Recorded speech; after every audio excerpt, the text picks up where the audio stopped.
Pandian store சீரியல்ல அடுத்த வர எபிசோட்ல என்ன மாதிரியான ட்விஸ்ட் எல்லாம் இருக்க போகுதுங்கிறத இந்த வீடியோல பார்க்கலாம்.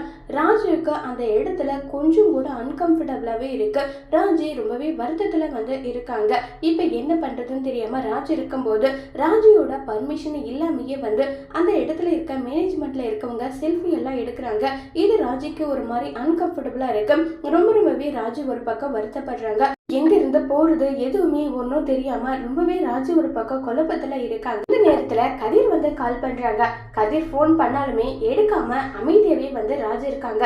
சரி, கதிர் பயந்துடுவாரு, அதனால எடுத்து பேசலாம்னு சொல்லுன்னு சொல்லிட்டு இருக்காங்க. அங்க எதுவும் பிரச்சனை இல்ல, நீ நல்லா தானே இருக்கேன்னு சொல்லிட்டு கேட்டுட்டு இருக்காங்க.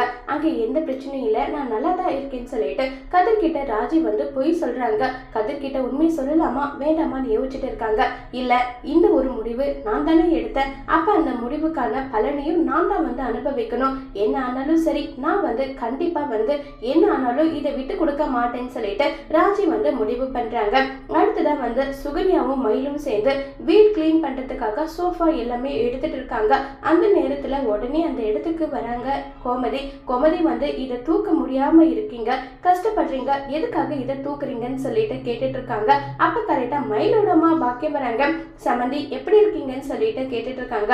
கோவிலுக்கு போறதுக்காக அப்படியே சரி மயிலுவை பார்த்துட்டு போகலான்னு சொல்லிட்டு இங்க பாருடி, உன்னுடைய ஃப்ரெண்டுக்கு குழந்தை பிறந்திருக்கு, கூப்பிட்டாங்க, ஆண் குழந்தை, உன்னையும் கேட்டாங்கடின்னு சொல்லிட்டு எல்லாம் இருக்காங்க. என்ன பண்றது, ஊர்ல இருக்க எல்லாருக்கும் குழந்தை பிறக்குது, ஆனா என்ன இங்கதான் சொல்லிட்டு தயங்கிட்டே இருக்காங்க. என்ன பண்றது, இப்போதைக்கு இதை பத்தி பேசி என்ன ஆக போகுது. கோமதி அங்க இருந்து கிளம்பி போயிடுறாங்க. இப்ப கோமதி போனதும் உடனே பாக்கியம் கேக்குறாங்க.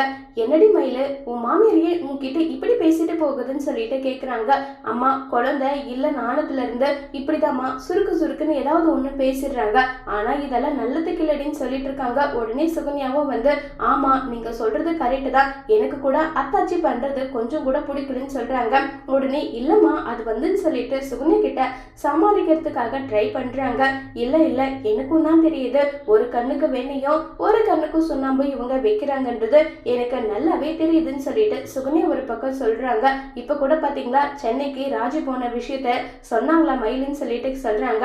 ஆமா மயிலு சொன்னா, இப்ப வேணும்னா எல்லாரும் கோவத்துல இருப்பாங்க, அதுவே ராஜி திரும்ப வந்ததும் கையில ஆரத்தி தட்டி எடுத்து அவளை வரவேற்பாங்க, அதுவே என்னையும் மயிலவையும் அப்படி தேல் கொட்டுற மாதிரி கொட்டிட்டு இருப்பாங்க. என்ன பண்றது, எல்லாம் விதி. சரி, உங்களுக்கு போயிட்டு சாப்பாடு ஏதாவது ரெடி பண்ணிட்டு வரேன்னு சொல்லிட்டு அங்கிருந்து கிளம்பி போயிடுறாங்க. இல்ல, இதுக்கு மேல நீ எதை பத்தி நினைக்க கூடாது, இனி நீ தான் சுதாரணமா இருக்கணும். அவனுக்கு கவர்மெண்ட் வேலை, ஒருத்தனுக்கு டிராவல்ஸ்னா அப்ப கடை யாருக்கு, உங்க பேருக்கு தானே வரணும், அதை எப்படியாவது நீ தான் வாங்கணும்னு சொல்லிட்டு அங்க சொல்லி கொடுத்துட்டு இருக்காங்க.